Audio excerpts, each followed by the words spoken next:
انا عايش لوحدي. عايش لوحدك؟ اه. مفيش حد بيخدمك؟ مفيش حد عايش معاك؟ لا، انا اللي بخدم نفسي.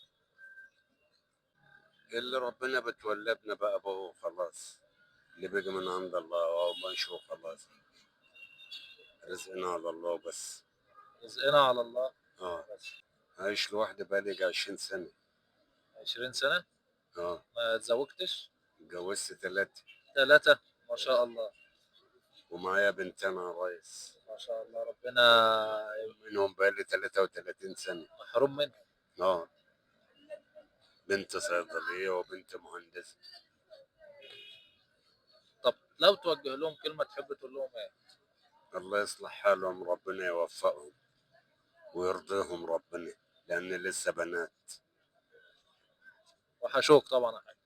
يعني يا صدفة لما تجيني كل سنة مرة بنت منهم.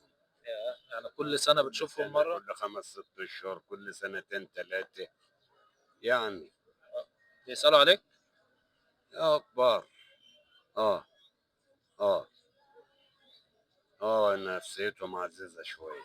بس انت الأب المفروض ان هم يسألوا عليك. إن شاء الله ربنا هو اللي متولبنا في كل شيء، بالكبيرة بالحلوة بالوحشة، يا ربنا ما عيشنا زي ما احنا عايشين، وربنا راضينا والحمد لله.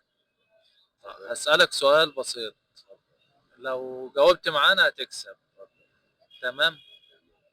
من هو النبي اللي لسه ما دعاش؟ كل نبي كان له دعوة مقبولة عند ربنا عز وجل. في نبي ما دعاش الدعوة بتاعته، سابها إلى الآخرة، إن هو يدعاها للقوم بتاعه عند ربنا. سيدنا عيسى. لا. مفيش إلا محمد، احنا نبينا محمد. تمام، ده مبلغ بسيط آه، من مصر والشارع متقدم عشان انت جاوبت معانا السؤال. مقبولة منك. ربنا يصلح حالك وحالنا وحال كل محتاج، ويرضينا ويرضيك، ويرضي اللي زيك وزيي.